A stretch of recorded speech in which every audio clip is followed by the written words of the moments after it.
I remember Coach Tim Gergerich taught me this, like, and talking about our transition defense. If you are a great running team offensively, well, then in practice, your transition defense is going to get better because no one's going to run faster than us. So your transition defense has to go up every day in practice.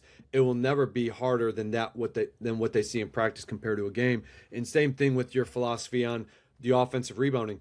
If we send 5 guys every day in practice and we got to get used to blocking that out, well, then in the game, we're going to be so prepared for that. So I think if you're a great running team, helps your transition defense. If you're a great offensive rebounding team, it's really going to help your defensive rebounding. So I think your style of play can obviously complement each other.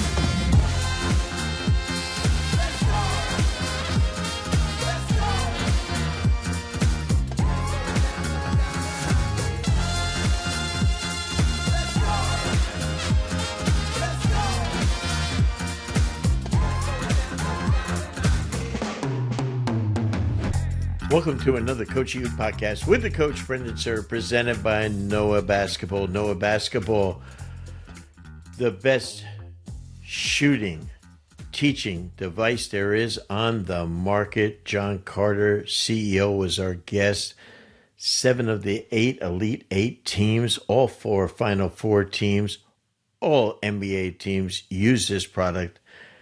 They're all right. They're all right. Make sure you call John's people at 1-888-TRY-NOAH or 888-879-6624 to sign up and get your backboard version. If you're a high school team, a college team, it's unbelievably affordable. The way it'll change shooting. I didn't know what the hell I was doing teaching shooting till I met John Carter 2 years ago. Absolutely, absolutely the best there is in the market. Today on our podcast, DJ Bakker, whose Greensboro Swarm in the G-League just won the championship. Absolutely incredible coach.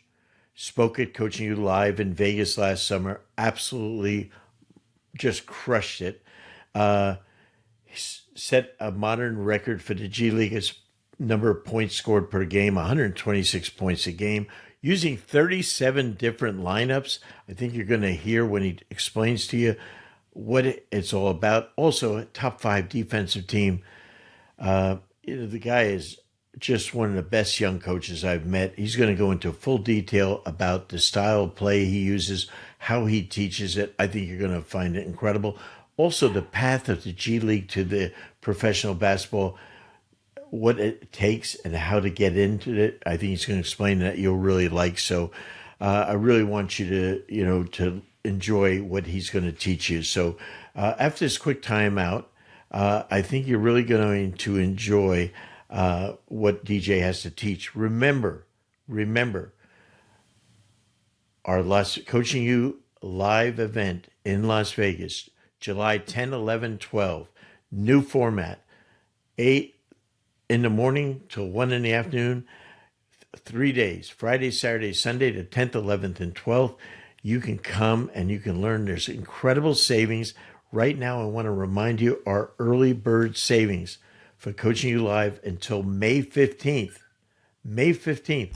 You only got about 2 more weeks. You got to sign up to get amazing savings. Please take advantage of this, okay? We offer great deals every year because we want you to come and learn. Okay, so go to coachingyoulive.com/2026 to sign up. coachingyoulive.com/2026. Sign up, get yourself a great deal. And again, for those of you that want to learn and follow us on the events we do, go and sign up for our Coaching You Plus app. coachingyouplus.com. Sign up. Take advantage of the great offers that we have there and learn 365, 24/7. It's the best way to learn in basketball today. We'll be right back with DJ Bakker. Noah Basketball is our new presenting sponsor of our Coaching You podcast. Noah Basketball is a shot tracking and data company that has helped change how coaches and players perfect the game's most important skill, shooting. Noah is a data service provider that uses machine learning and the latest computer vision technology to provide real-time data and feedback to improve shooting accuracy and consistency for professional and amateur basketball players. Noah has now analyzed over 570 million shots from countless high school, hundreds of college teams, and 28 NBA franchises. The technology is simply amazing. Once the system has been installed, players will be able to get immediate feedback on their shooting arc, left and right positioning, depth, makes or misses, and makes the data available to players and coaches on your mobile device. For more information about how Noah can help your team, visit noahbasketball.com. Hey, welcome back, DJ Bakker, head coach at Greensboro Swarm. Welcome, my friend. Great to see you. Yeah, thank you for having me on, Coach. Always good to talk with you. Yeah, no, last July, you got to spend a couple of days with us out in Vegas where you gave a great presentation to everyone at Coaching You Live out there. And you were so impressive by the things that you were teaching that day. And then also big congratulations on your team winning the G-League Championship just a couple of weeks ago. Yeah, no, I appreciate it. It was great group of guys that we were able to coach this year. Obviously, tremendous organizational support. So it was special to be a part of. Very fortunate to coach the group that I was able to coach this year. You know, when you came in and under new leadership with Jeff Peterson, who's in charge of basketball there, and Charles Lee, terrific head coach, things are really on an upswing, trending in the right direction in both Charlotte and Greensboro. The hardest thing to do, having coached in the minor leagues, is back in the day, CBA, G-League now, talk about the amount of players. This will absolutely stagger our guys that are listening from all over the world, but the guys in the U.S. that coach a high school team, the guys that are coaching small or Power 4, big-time colleges, you know, they get all upset if they have to change the starting lineup a couple of times. Talk about the amount of change you can have in that league because of injuries to the main team, the Hornets, and players getting called up or players that you have to change. Talk about how many lineups you had, and let's talk then about the process of that. Yeah, it was actually 37 different lineups that we had this past year, starting lineups. Yeah, even throughout the playoffs with multiple starting lineups that we had to go with. And I think thankfully this being my fourth year coaching the league, like the adaptability piece of it is everything. You know, it affected me much differently my first couple years coaching in the G League, and then I just realized, you know, I think this organization does a really good job of forecasting and planning of, hey, we have these two-way guys. They're going to be with you for, you know, an extended period of time, or these assignment guys. And then, like you said, you know, with back-to-backs in the NBA, or, you know, the condensed schedule that they have at different times of the year, injuries might happen or whatnot. And we might, you know, plan on having a guy for a 5-game run in a 2-week period. And, you know, that might turn into, you know, 1 game, 1 night, and then they're gone the next day. And just having to move on quick from it. And when you have a guy come down to your team from, for lack of a better word right now, from the varsity, from the Hornets, basically to come down to you guys, you know, you can't say, hey, I've got this starting lineup. I'm not going to play this guy, even though he's an NBA guy. You have to integrate him immediately to your team, correct? And get him minutes.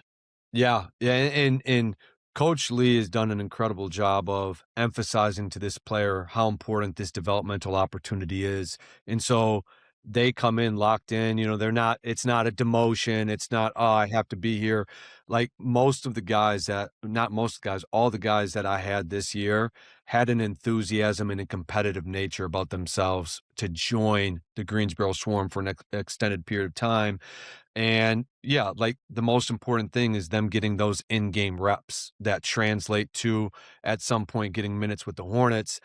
However, the Hornets did a great job of not micromanaging. I think there was trust and reliability that we established the last 2 years where there was never, hey, this guy has to play this number of minutes. Like part of development, part of accountability, part of growth and maturity is understanding if you're contributing to winning, you know, you're going to close games and you're going to play a high volume, minutes. And then there's other times where, hey, the best learning tool is, you keep making the same mistake over and over again.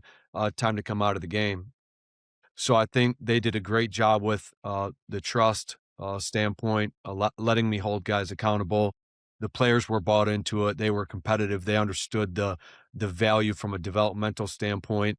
But to your point, yeah, they're going to come down and they're going to start. 90% of the time, those guys did start. And so what it does is it's going to take one or two guys out of your normal starting lineup. Those guys are coming off the bench, and then the guys that are coming off the bench, they might get DMPs those nights. And so you're constantly managing those situations. You're over communicating with the players.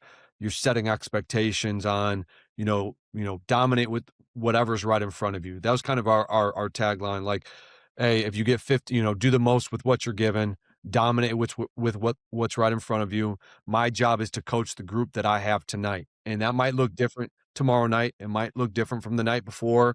We might be on a 5-game winning streak. And guess what? Game 6, we got to switch up what we're doing. And so guys got to stay ready and have a commitment to, sacrificing and doing what's best for the team. So there's a lot that goes into it. So when you have a team like this that is owned by the main team, you're being the Charlotte Hornets, you really, in essence, work for them. And so the biggest thing is for you to develop talent and develop them for the system that Charles Lee and his staff have with the Hornets, correct? Yeah. Yeah. I mean, and Coach Lee, like, has myself and my staff around, throughout the year, so I'll be draft workouts, summertime workouts, Vegas, training camp, so on and so forth. When I'm not in Greensboro, he wants me in Charlotte. And so we talk about having a seamless transition for our players. Terminology, style of play on offense and defense, the standards and the culture, the expectations that we have in terms of work habits with the players. And so whether a player's in Charlotte or in Greensboro, they're hearing the same message. They understand what the expectations are. What are the developmental pillars that we have with each individual player? What are we trying to get them to accomplish? And so we want to give the players clarity. We want to give them confidence. We want them to have understanding of what we're supposed to be doing. And so the only way to get that done is I have to know exactly what Coach Lee wants to get done with each guy individually. How do they get minutes on the Hornet side? And then ultimately my job in terms of what you're saying with developing talent is putting them in those similar situations. Where are they supposed to get their shots from? What are their defensive goals and keys for each guy?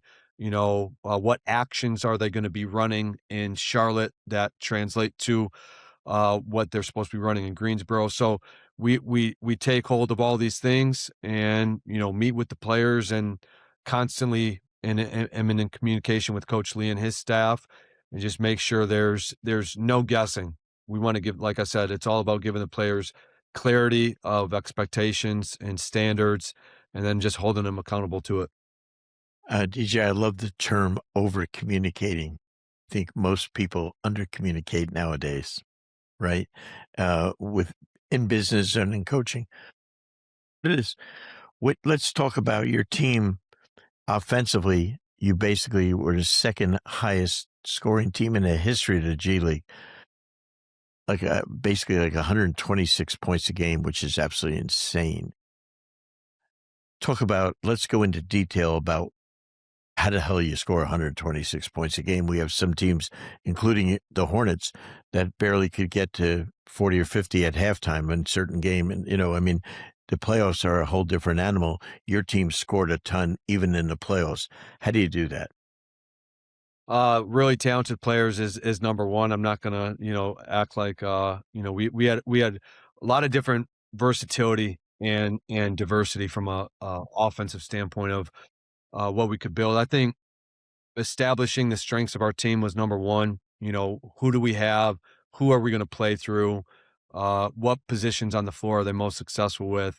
And then once we understand our personnel, it was, developing what we believed would lead to a highly efficient offense. And for me, it was playing in space, attacking the paint, sharing the ball. And I think playing in space is by far the most important thing. I think, can you have the ability to play both out of 4-out basketball and obviously out of 5-out basketball? Can we play, what are we trying to accomplish after misses, after turnovers, after made baskets, dead ball situations? And then I think the biggest thing is establishing when the big is ahead of the ball and when the big is behind the ball, how are we still going to play fast and what actions are we looking to get into?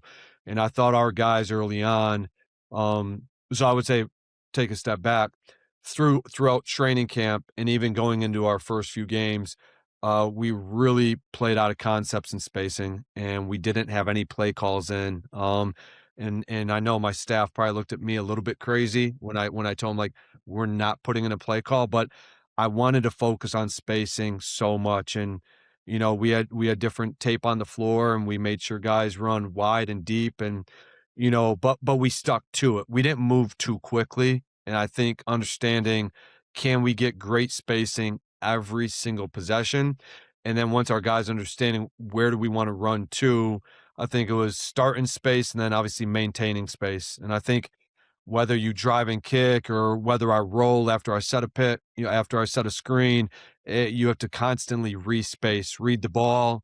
Am I filling behind on this one? Am I cutting through on this one? And so, we just spent so much time in our daily vitamins, in our small group breakdowns, but especially in training camp and beyond, like, we wanted to be an elite spacing team.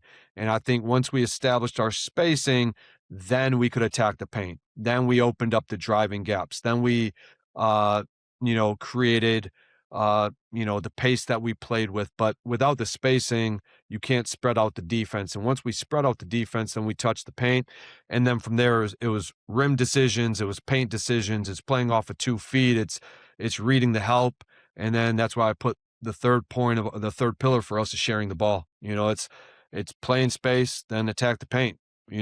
It's get the defense in scramble mode. It's keep them in scramble mode. And in order to keep them in scramble mode, it's great respacing, it's quick decision making, and it's moving it to the open guy. And so, I told our guys, one of the first things we talked about offensively, all great things are found in the first 6 seconds of the clock.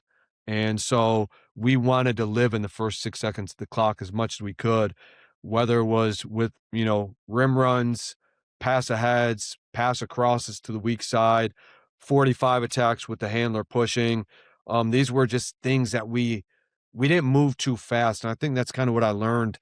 I was so eager early on in my coaching journey to, oh, I love this action. Let's teach them this. Let's teach them how to play out of this. And this year I was like, you know what? I know if we're a great spacing team, if we could be great with spacing early in the clock, late in the clock, if we can consistently be a great paint touch team, I think we were number 2 or number 1 for points in the paint for the year. And if we could play unselfish, if we can consistently make the right reads and share the ball, I think that if those were our foundation offensively, any actions, anything we do after that, you're probably going to have a pretty efficient offense. So our guys bought into it pretty well. Let's make believe that some of our listeners aren't familiar with some of these terms. They might be a high school coach. No offense to that by any means. You might be a high school coach. You might be a small college coach. It doesn't matter. You might be a Power 4 coach. Your definition and what you mean by spacing.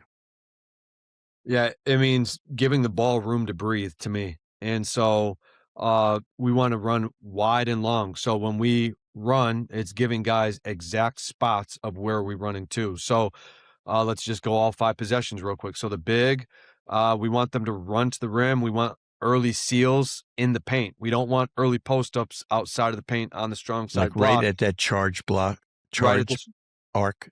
Yes, and knowing that. Even deeper. Yeah. The closer to the rim, the better, and give it a 1 or 2 count. And if you're not there, if you're not giving the ball, your job isn't to go to the strong side block. We want you to go to the weak side dunker. So we want you to get flat. We want to get on the baseline. And like I said, opposite wherever the ball is.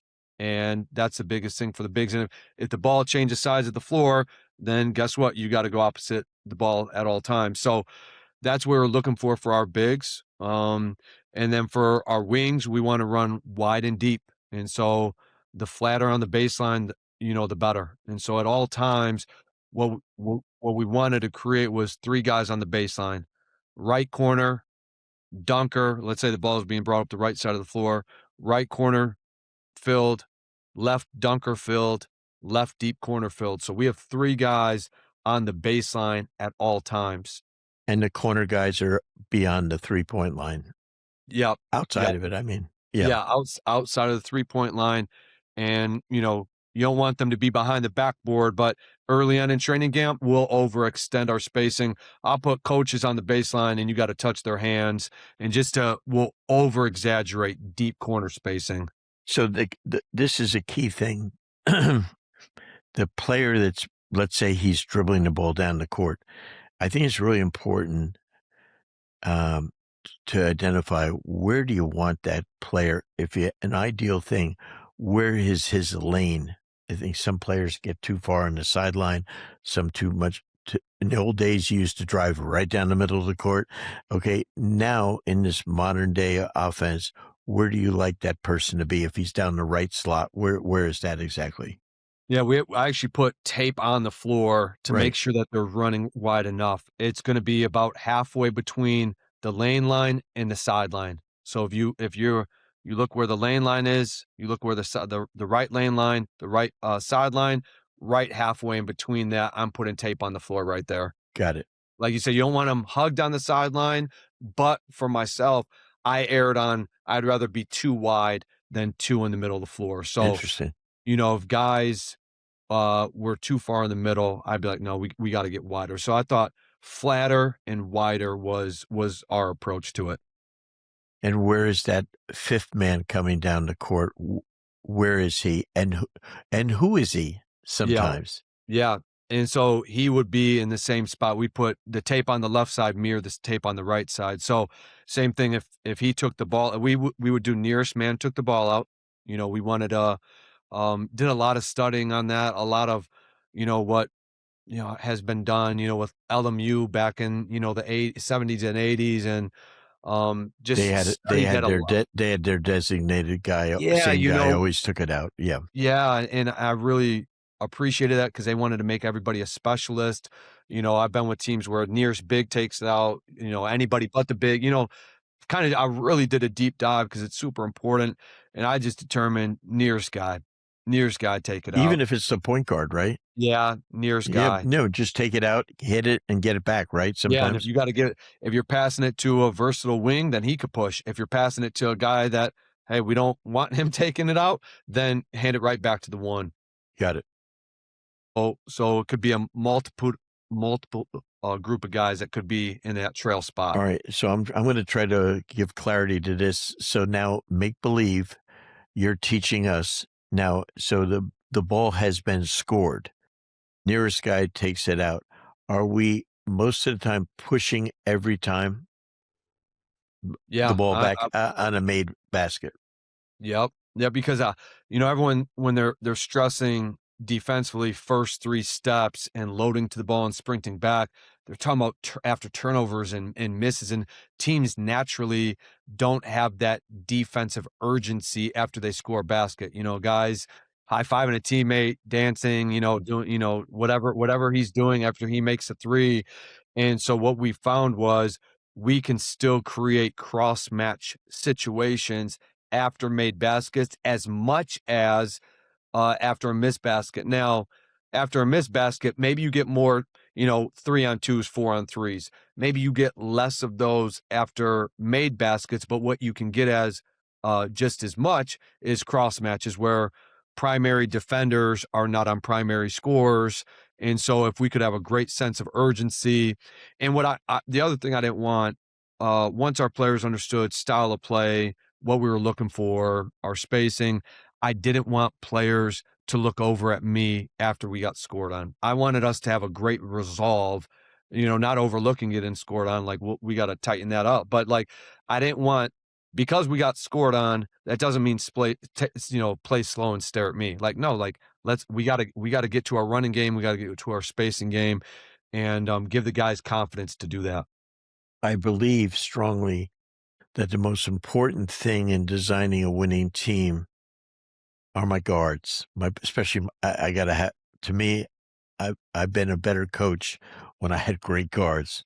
They Yeah. had to suffer through my mediocrity as a coach, but when I had great guards, our team was pretty good. Uh, did you have a really good guard this year? Yeah, yeah, we had, Marcus Garrett was an incredible point guard Yeah. for us.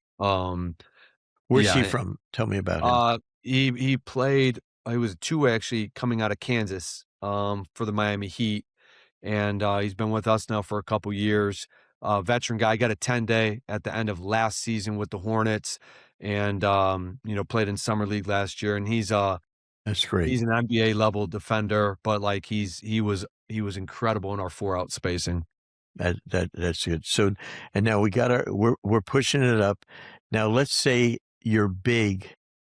He just happened to be guarding a postman, and his postman scored on him, and he ended up taking the ball out. You're five Mhm. man, let's just say, and he inbounds the ball to the one man Marcus. Okay, now tell me where your quote unquote four man or first big down the court. Where is he running? Is he still trying to be the first man down the court and Yeah. outrun his guy? Yes, yes, That's the key, right? yeah, yeah, we wanna sprint and, we wanna get as many early easy baskets. Like I said, the first 6 seconds of the clock requires all 5 guys to be sprinting. They all have different responsibilities, but, yeah, so we always want to get him 4 out, 1 in, and I think the team that I know there's other teams that have done it well, but, years back with the Bucks, like, Drew Holiday did a great job. They had so many guys that would just cut through to the dunker. Maybe Brooke Lopez was in the trail spot. Boston did an incredible job the year when they won the championship of putting different guys in the dunker spot. So I think that was kind of our mentality is like, can we live in 4 out, 1 in as much as possible? And then, yeah, So let me ask you. So when you're running down the court, let's say whoever the first big or man in the middle of the floor is that's sprinting the court, his man is between him and the basket. yep. He couldn't outrun his guy for some whatever reason. What is his role then, or does he have choices to make? Yeah. If he gets met high up the floor where it's not like, I say high up the floor. I don't, Let's say 3-point line. yeah. No, Yeah, like let's say free throw line. Like I'm okay with like a flip screen step up.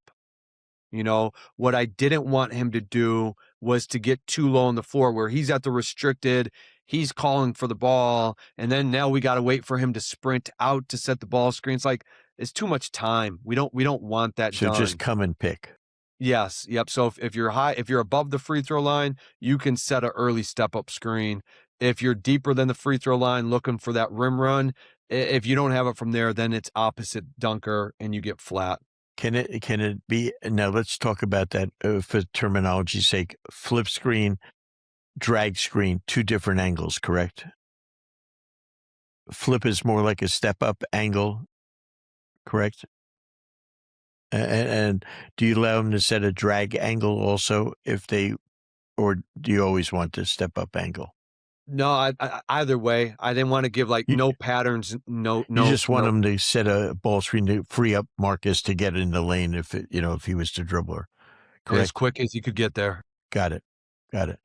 And then does he have to roll, or does he read the defense? And if it's a big, do you want him always rolling? And if he's a shooter, is he allowed to pop? Let's say the Yeah, screener. we with the screener, the first thing that we did, our 1 through 5s, we wanted them all to be rollers. I'm gonna get to the popping here in a second, but even with our great shooters, we wanted to screen, create some indecision versus the switching, which you and I talked a lot about last summer, and we wanted to create an advantage where the ball is still getting to the paint, and now we're still playing advantage basketball from there, and then, yes, of course, if, we had PJ Hall who was playing, he's Yeah. a dominant player for us this year. And, he could pick and pop, so, you know, our 1 through 4s, they could all pop. our fives, depending on who it was. We let him pop. Other guys just rolled every time. But the foundation of it, we still encouraged screening and rolling from each and every player on the roster. All right, let's talk about that. If you used a screen, a flip screen or a drag type of angle, pick and roll at the end of your pushing it up the court, what's the strong side corner guy do on the screen and roll action? I wanted him to stay as flat on the baseline for as long as he could. Especially if it was a step up angle screen, then I definitely want Yes. him staying flat. If it's more of a drag where he's coming off to the middle, now we called it getting into the window. I don't need him shaking all the way up and pulling fully behind the ball handler, but if he gets up to that break area, like and you got to read the help. Is the help staying out? Is he tagging? Or is he tagging? Yeah. Yeah, if he's tagging, then you got to get in the eyesight of the ball handler. So if that's up a little bit more and aggressive, that's fine. But if he's holding on to you, then stay flat. Stay flat. What's the action, DJ, on the weak side now? If there's a flip action and he's using that screen, are they just holding in their spots on the weak side, or does it depend who's over there?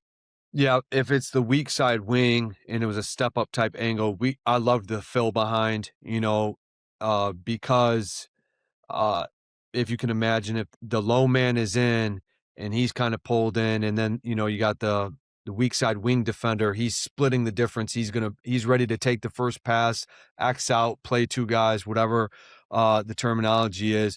We wanted to put a lot of pressure on that defender, so we would take the weak side wing guy. We would fill him behind the ball handler, and now instead of it being a 4-on-3 advantage, it almost creates a 3-on-2 advantage, and we're eliminating a little bit of help there, or at least putting a lot of pressure. Is he filling to the top of the key or even stronger over? We were pretty aggressive with it, because we wanted it. I felt like when we did it just to the top of the key, our handlers never really made that pass. But if we filled them all the way behind, they would pivot, they would turn, they would make that fill behind pass. I like that. We erred on being more aggressive on those fill behinds. And the weak side corners just holding because get in the window. We're banking on that tag guy coming in to help out, and that seems to be the most popular pass in basketball now. Off a strong side pick and roll is that opposite corner. That's good.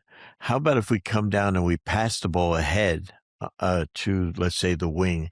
Do you allow the guy, Marcus, let's say, pushing the ball, that one man, to throw the ball ahead? I know you want to get it up there quickly. What does he do if he does pass it? What does the one man do once he passes it? Yeah, so he'll get to a spacing. So again, we talked about attack the paint and share the ball. And so once he shares the ball early on in the clock, we're looking for that. Again, all good things are found in the first 6 seconds of the clock. Can we get an open catch and shoot three in the corner? Or we're looking for a go and catch where that guy catches it in the corner, he's running through the ball, and now there's our paint touch. Those are the two. So he's catching it and almost driving to the middle of the court. Is that what you're saying? Yeah, we wanted as many middle drives as possible. Got it. Just to open up our spots. I love that. Well, I'll tell you what. Now, there has to be times when obviously they get called for an offensive foul for traveling. They threw the damn ball out of bounds and stuff like that. Now we're taking the ball out after a dead ball situation. What are we doing then? Playing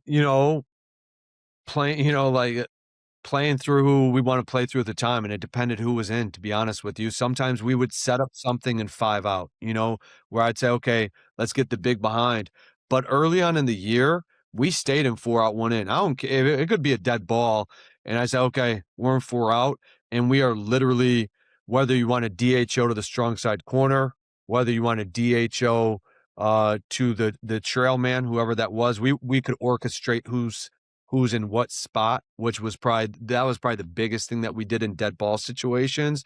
But I wanted them to get used to 3 guys flat on the baseline and so much spacing on the top of the floor for the top 2 guys to play with each other, whether a pass and chase, whether it's a DHO, whether it was just a screen and roll, or whether it was just a 45 attack and we just gave that guy, hey, Marcus Garrett, we're going to give you space and put your head down and drive, and then drive again, and then drive again. And so we still stayed in 4-out 1-in spacing, especially early on in the season, even after a dead ball situation. I love that. I've noticed that a lot of NBA teams in the playoffs and a lot of college teams come down and start their action with a dribble handoff, okay, on the sideline between the guy in the corner and stuff like that. And I remember one day during the season, I get a call from our friend Edere Messina, and he said, "You can't do that in Europe." And I said, "Why?" And he said, "They blow it up. They trap it right away." Yep. And the reason is that they want to control what's going on now.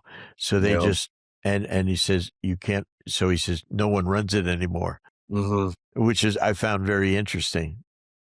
And I didn't know if any teams tried to blow it up on the teams. I haven't seen an NBA team do it yet. Yeah. They try to run through the screen, the guy in the corner, but I don't see anyone trying to jump out and trap it. Yeah, we didn't have anyone trap it, but we had a number of teams that would switch that. Jump And switch, sure. yeah, and so from a defensive standpoint, that's what I would always do, because offensively, I love to get off to the middle. I love to run an action. And so when teams did that, it drove me, they jump switched it and sent the ball handler down. He couldn't get middle. And all right, now it's like, hey, don't play in the outer thirds of the court. Now we're playing in the inner thirds to make sure we still can get to, our downhill middle driving Right. angles. So yeah, when teams do that though, it's very, very disruptive. I was just curious about that. Yeah. Okay. So we play at that now, as you saw in the playoffs and you're seeing in the playoffs, and I'm sure you saw it in your playoffs. And do you believe, or at certain time you had some really good games in the playoffs? In fact, you have to go to guys. What are some of the best actions you saw in the G League as far as getting the best players on team shots? Either you ran or other teams ran that were effective. Yeah, I think a couple things, especially, I don't want to say end of game because this could be in the flow of the game. I think having the understanding of who are, like, my checklist was like, who are we playing to? When the ball is stopped late game, like, who are the two guys that we're playing to? And then understand, like, what are their spots on the floor? Are they going to be an off ball guy? How are we going to get them downhill? Different DHO actions. And then defensively, what are they struggling to defend? Some teams struggle with, stack pick and roll. And so, okay, how can we disguise this action and then get us into stack pick and roll? Some guys might not be great pick and roll players, but if you get them downhill on a DHO, like, okay, if they get downhill to the right hand, they can be great paint threat guys. Obviously, I think stack is still something that, teams are more and more familiar with now. But if it's disguised, and you put the right guy in the back screen action, it doesn't matter how many times you run it, it's going to be extremely difficult. I think there's different switching actions that teams are doing.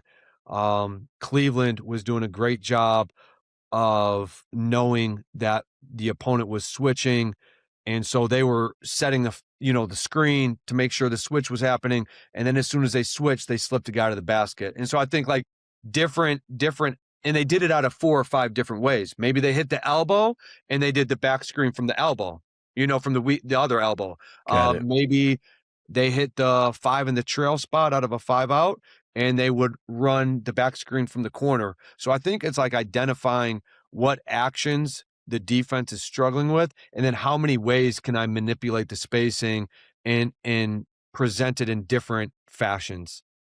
Okay, so here's something in high school basketball, and we have tons of listeners that are high school coaches. Between 80 and 88% of all out of bounds plays are baseline out of bounds plays in high school and college. Pros, it's just the opposite. Side out of bounds plays. As a coach that has a 3-point shot, also you can advance the ball at the end of the game, which I wish every high school and college would put in and No join the question. rest of the free world. How many out of bounds plays do you have from the side because of those late situation plays? Uh, Yeah, I don't know the number on it, but, like, we kind of have a series of, like, okay, are we gonna play back to the inbounder?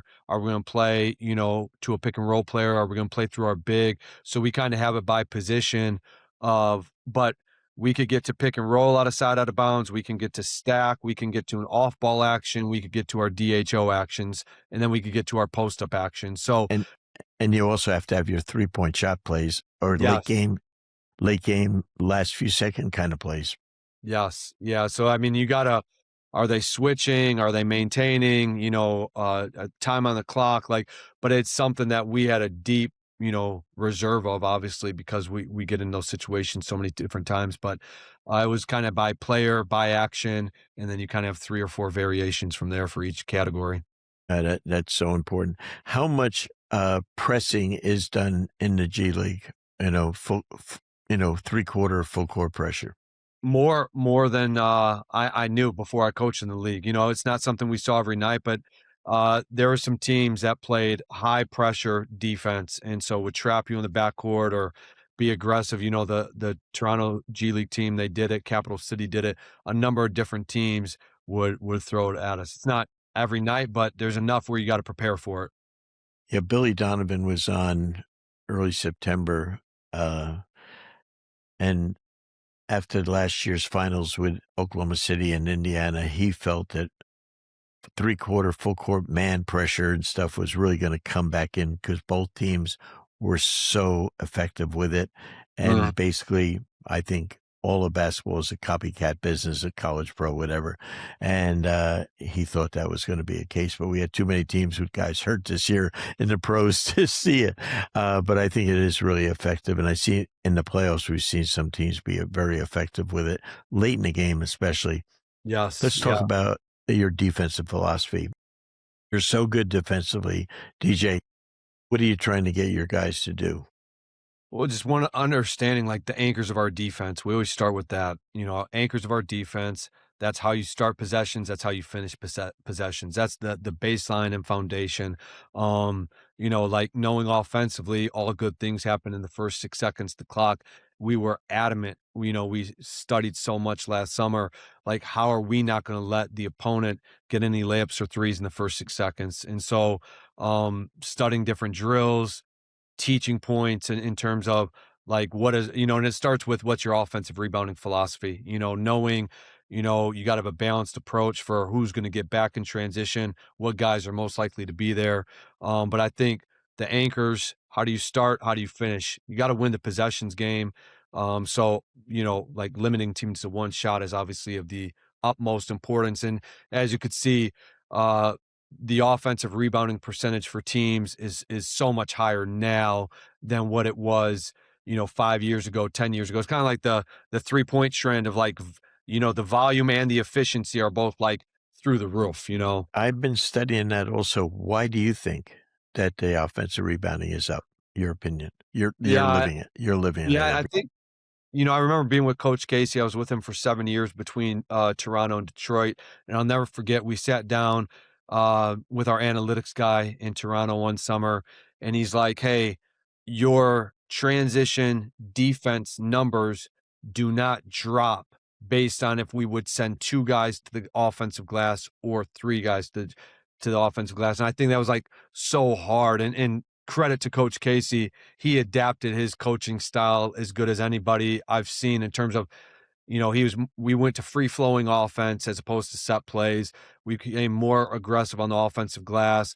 And so I think it was understanding and accepting, if we do it strategically and if we do it with, some IQ, not just running in there blind, that we still can have a good transition defensive presence. So I think that was number one. And then number two is recognizing, uh, after the points per possession on a transition possession offensively, the next highest points per possession you could get is after an offensive rebound. So if That's you're, exactly right. so because it's going to be a dunk, it's going to be a kick out three, or it's going to be a swing to one more three, or you're just going to get the foul where maybe You're going to there's get a no foul. points, but that you've seen it over and over again in the playoffs. Like it's a foul. They didn't count off as offensive rebound, but it generated an extra possession. So just winning the possessions game is so critical.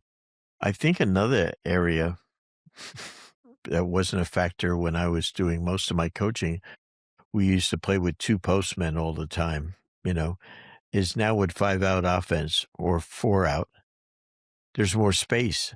And so you have players running in from the corners. You mentioned the Celtics before, between Derek White and Drew Holiday, those guys are better rebounders, offensive rebounders than power forwards and centers in this league because they are running in, and we know no one blocks out on the weak side. It doesn't happen. It doesn't happen. No one blocks out. And so I just think that I've really emphasized to the coaches that I try to work with this is a very popular topic, is that I tell them in the off season, or if we were in the summer league, send 5 guys to the offensive glass on offense in the summer league and in training camp. First of all, you teach your guys everyone to block out. Yeah. But you also teach guys how to offensive rebound.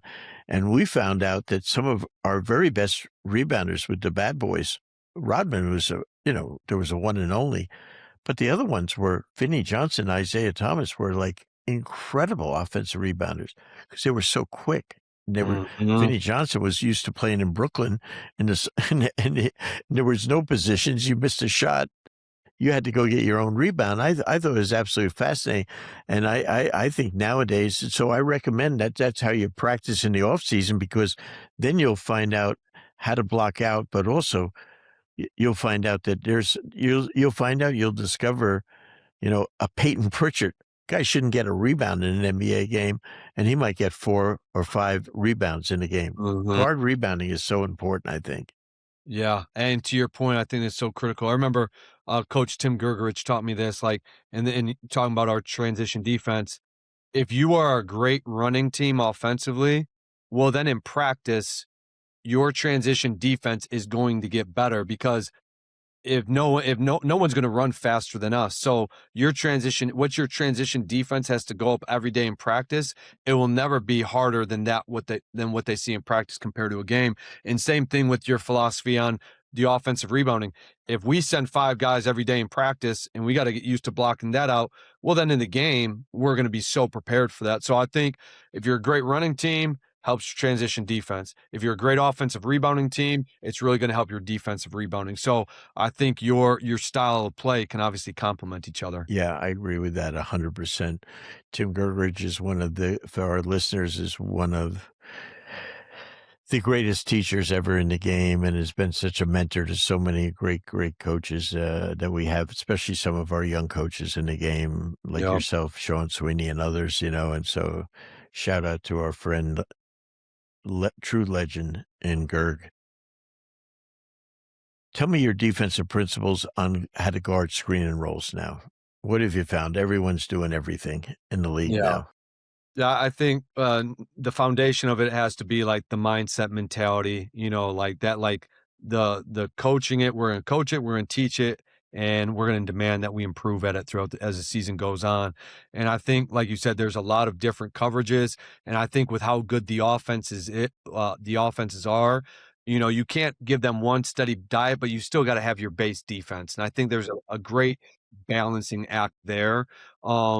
Starting with the guards on the ball, like, just know, like, they got to get into the ball, and they got to be, square on the ball, not opening up, not giving up free angles. And like that mindset of like, they have to refuse to be screened. I know San Antonio used to teach, like, I don't care if you go under, I don't care if you go over, just don't get hit, and I think like, Corey Joseph, I was with him in Toronto, he was like, he did so good at navigating, where to go. But I think it all starts with getting into the ball first.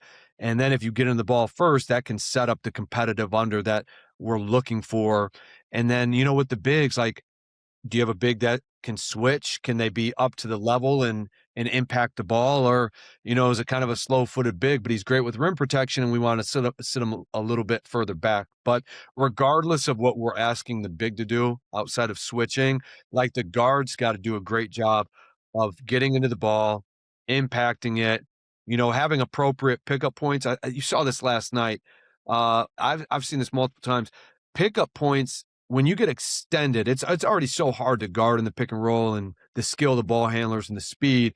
But if you get extended unnecessarily, it's going to be really, really difficult for you. And I think establishing where do we draw the line in the sand of where we're going to pick the ball up at. Maybe it's at the 3-point line. Maybe it's a step above the 3-point line. Whatever that is, you just have to identify that. And then from there, then we want to hawk the ball. We want to get into the ball from there. And then, hot shooter, we got to get over. It's really important to square the ball up and keep pursuing. We don't want to die on screens, going back to, refusing to be screened. And I think if you do pick up a little bit higher up the floor, competitive unders, what are you willing to give up? Go competitive under, and if you're going to give up the above the break, off the dribble, late contested three, probably okay with that. But if you're going to chase behind all night long and die on screens and they're getting in the paint, you're going to be in some trouble. And then figuring out from there, I think the last part briefly is just like, what is our base? What can we be best with our personnel? And then like, what's our best adjustment? Because we're going to have to throw them something different, whether we're going to switch 1 through 5, whether we want to blitz or, have the big be a little bit more aggressive, whatever that might be. But it's so important, like pick up points and the mindset mentality for the guards to like refuse to be screened. DJ, how often do you get to practice during the season with your team based on your schedule? I know you play a lot of weekends and stuff, but how often do you guys practice?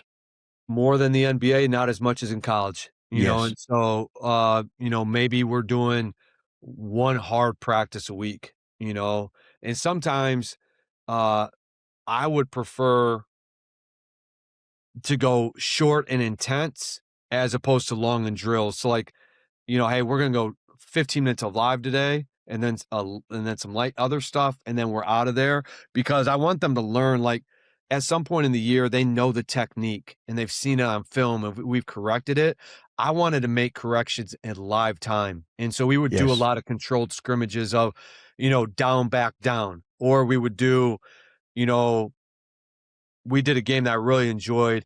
You start on defense. If you get scored on, you want to be on defense. You want to be on defense in this drill.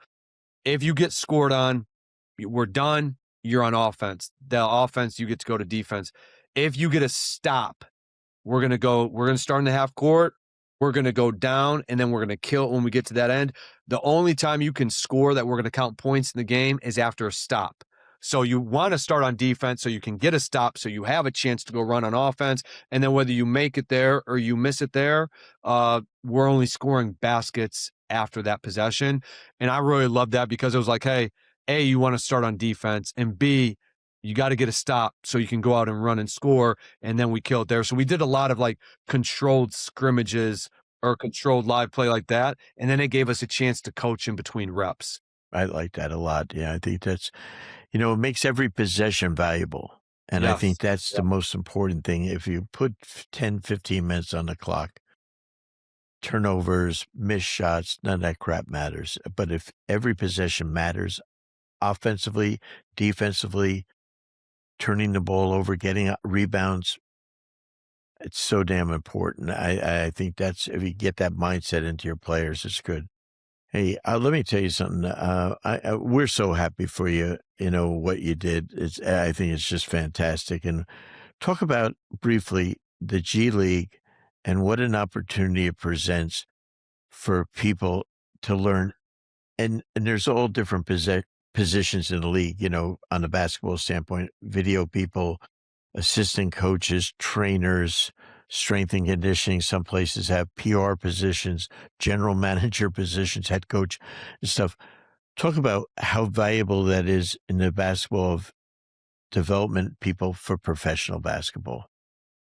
I mean, it's meant everything for my career. It's been a transformational process for me from a coaching and leadership standpoint, you know, learning the game more, not being scared to get exposed is gonna reaffirm your your strengths and let you know, hey, you are pretty good at this. Hey, you've learned from these guys, and then there's gonna be times where you do get exposed. I still remember my first year when I was a head coach. Well, I was with the Pistons for 5 years, but my last 2 years I spent as the head coach for their G League team, the Motor City Cruise. We're in the playoffs. We're in the second round, going up against Kobe Carl and the Delaware Bluecoats, and we're up by 6 in the fourth quarter with about 6.5 minutes to go. We're in a great spot, and they go 3-2 zone. We don't score out of it the first couple of possessions, and then our guys are looking over. That was my first time ever coaching against zone. And then a different part of the game, they switched everything 1 through 5, and so I realized I wasn't as tight in those areas as I wanted to be. So what I do that next summer, all I did all summer, Quinn Snyder, Eric Spoelstra, EuroLeague.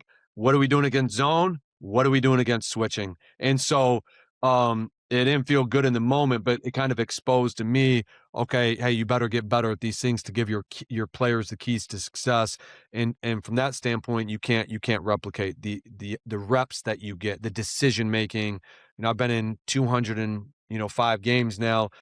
The close games that we've been in over those, maybe we've been in 50, 60 clutch games, decision making. When are we going to sub? When are we going to foul? What play are we going to run? What's our end of game strategy? So I'm super thankful. I remember I was in Toronto with Nick Nurse, and every day he'd come up to me. He was like, not every day, very frequently he'd come up to me and say, hey, go coach in the G League. You're not coaching right now. Like, you're not, like, you don't know what pressure is. You don't know what stress is, and I was like, yeah, I do. I'm like, yeah. Nah. And then I went to go do it. And it's done so much for me, in terms of challenging me, growing me. And, like I said, it's been a career changer. I'm a huge believer in it. And, and it really helped me, because I had no assistant coaches when I coached the team in the CBA. I had no assistants. I had no video guy. I had nothing. And I had 10 players on the team. And I said, oh man, what the hell did I just get myself into? But what it did is it taught me, even though I thought I knew everything, it taught me everything I didn't know, which was more valuable. And so I think it's good. Well, I'm very proud of you. We're very proud of you coaching you, and I can't wait to see you out in Vegas and stuff. But DJ, thank you for sharing with us today. This is so meaningful for the coaches around the world to get a chance to listen, because the basketball stuff you shared is priceless, and I really appreciate you, and thank you. Yeah, no, I appreciate you having me on. It's extremely important. You didn't pay me off air to say this, so I'm going to end with this briefly. Coaching you's had a tremendous amount of influence on my career, because, I remember before I was a full-time coach in the NBA, I'd be Saturday morning, it'd be 6 a.m. I'd get up, I'd put in the I can't even DVD. remember, the DVD. I had your series. That's so sad. I had your series. I had a Kevin Eastman series, and I would just be sitting there take notes. I listened to Lawrence Frank and Eric Spoelstra and Doc Rivers and all these great coaches of the game, and I'd take notes every Saturday, and I'd be hungry to get better. And those guys, this platform that you've given to coaches, I know what it's meant to me, and I know that I was young, hungry, and driven, and still am, but I know the impact of how much I've learned through the content that you pushed out. And so it's been very impactful for me. And now to be on here with you and try to provide a little bit of, value to the coaches out there, it means a lot. Well, we value the hell out of you, brother, and we're really proud of you. And thanks so much. Appreciate it. And I look forward to seeing you in Vegas in a couple of months. No question. Thank you very much.